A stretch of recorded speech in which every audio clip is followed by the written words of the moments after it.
Hi everyone, welcome to my kitchen. For those of you that are new, my name's Janice and I'm a Thermomix consultant. The other day I was doing a video and I was talking about the generic brand ginger nut biscuits, and it sent me off looking because I remembered one of my viewers mentioned the Cornish Fairings, which are a ginger biscuit, and it's been on my to-do list for a while. So I thought I'd give it a go because we really do love ginger biscuits in this house. So, very basic ingredients. It's just butter, sugar, syrup, flour, bicarb, and spices. So everything I already had. I didn't have to buy anything, so that was a bonus, rightio. Now we're just going to start cooking. I've got the oven preheating. I've got 2 baking trays. Now these are the ones I usually use. No need to grease, no need to line. I love those biscuits those trays for biscuits. And then we're going to start cooking. So we want 100 grams. So first up, actually, clean mixing bowl. You want 100 grams of unsalted butter.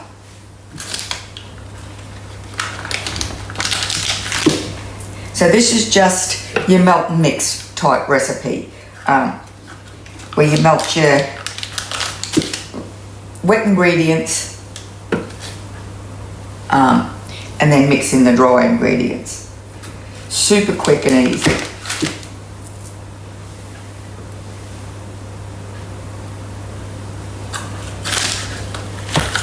I'm just cutting it into thin slices so it melts a bit more evenly.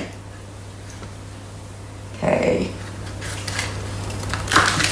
Let's see. 107. Now that's only an extra teaspoon. You shouldn't really, with baking recipes, they're a little less forgiving than, like, you know, cakes and biscuits. Your bakery type goods, they're a little less forgiving than like stews and that, with your ratios of wet to dry to fat to sugar to, but I'm going to, an extra teaspoon of butter I don't feel is going to make a big difference.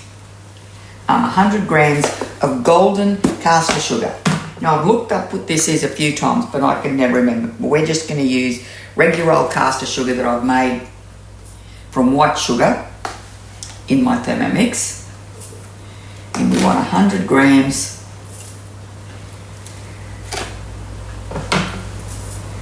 So I've shown you, if those of you that have watched my other videos, I've shown you using the chop mode how to make your caster sugar. Now how I do it is when I want caster sugar is I plop in to the Thermomix anywhere between 200 and 400 grams of white sugar. And then I do 9 seconds, speed 9. If I want to do icing sugar, I do 10 seconds, speed 10. And then, well, except with with the icing sugar, is I will, after 10 seconds, speed 10, I will let the bowl cool down, and then I'll do 10 seconds, speed 10 again. And I'll do it up to 3 times, allowing the bowl to cool down each time. But that was just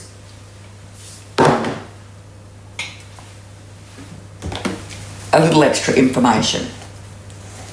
And we want 60 grams of golden syrup. So what I'm going to do here is I've done this before, and sometimes I'm successful and sometimes I'm not. I'm going to pour it from here into,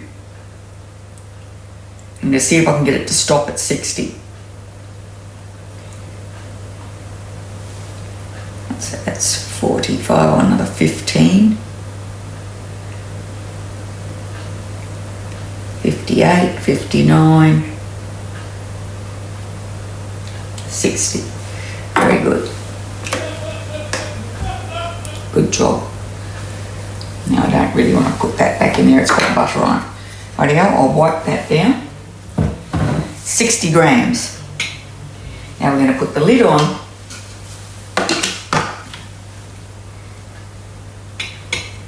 5 minutes at 80 degrees on speed 1, and that'll let the butter melt and everything mix together. Rightio, so I'll be back in 5 minutes and we'll keep going. Rightio, next. And we need a spatula.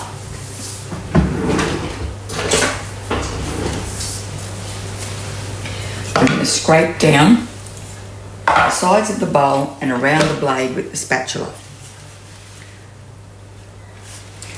And that will just be, because you can't see it there, but that sugar has clumped up around the blades anyway. Oh, let's see if you can see that. It's all running off as I'm doing that. Rightio.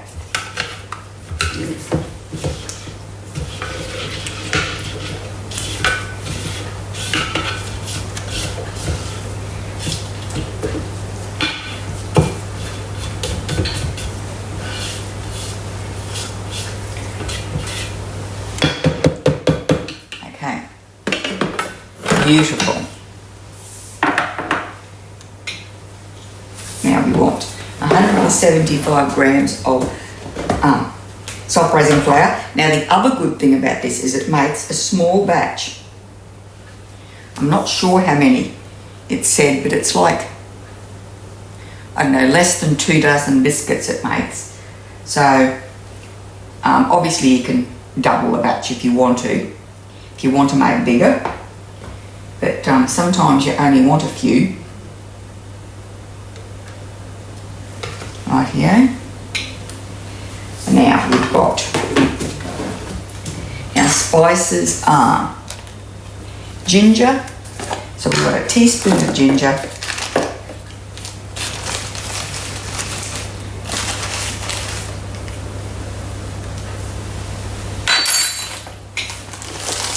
A 1/4 teaspoon of mixed spice, ground mixed spice. Oh, I'm going to sneeze now.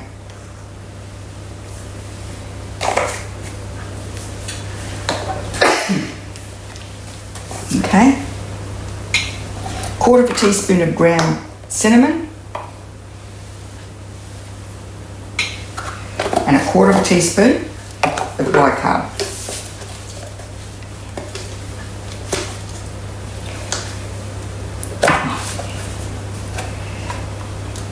Didn't want to come off today, that lid. There we go. A pinch of salt.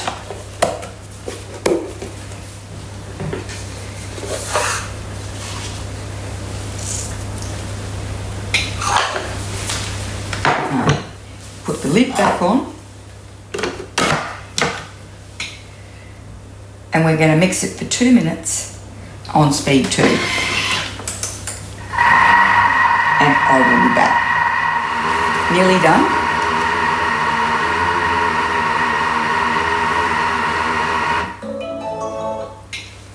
Okay, so spoon out a tablespoon size pieces. I will show you what that looks like. And this is still warm.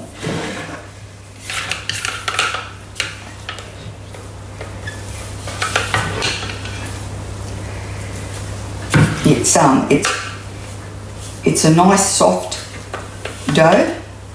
Oh yeah. And roll into balls and then place on the prepared trays 3 centimetres apart.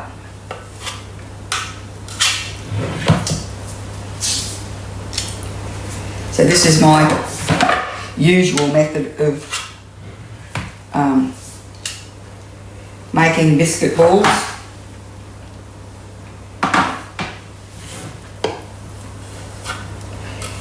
Rightio.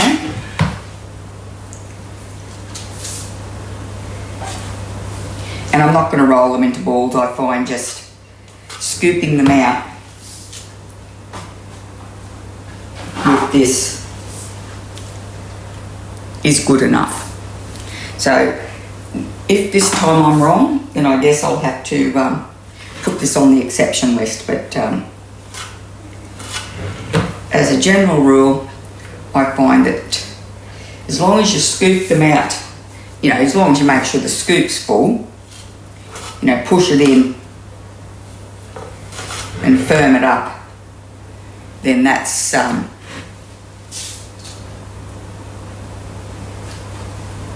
good enough. Rightio, I will be back once these come out of the oven. I think they've got to come out of the oven and then cool or bake for 10 to 12 minutes at 180 degrees. Then leave the biscuits to cool on the tray for a few minutes before transferring to a wire rack to cool completely. Serve or store in an airtight container for up to 5 days. So I'll be back when these are nearly cool and we'll give them a taste. So I checked, so I checked the recipe and it says we're going to make 18. So I've got, it made 21, which is a few more. I knew it was around, you know, the 18 or the 24, but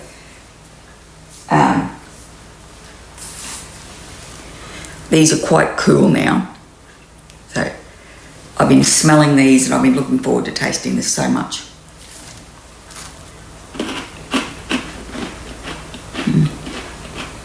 Super crunchy. I don't know how hard they'll get when they're completely cold.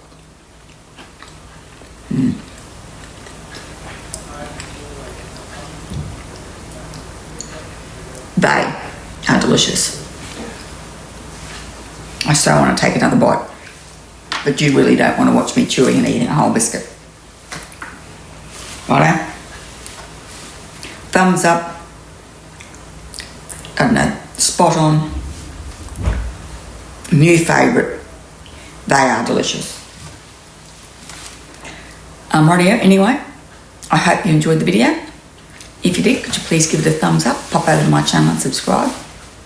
And I really hope I'll see you next time.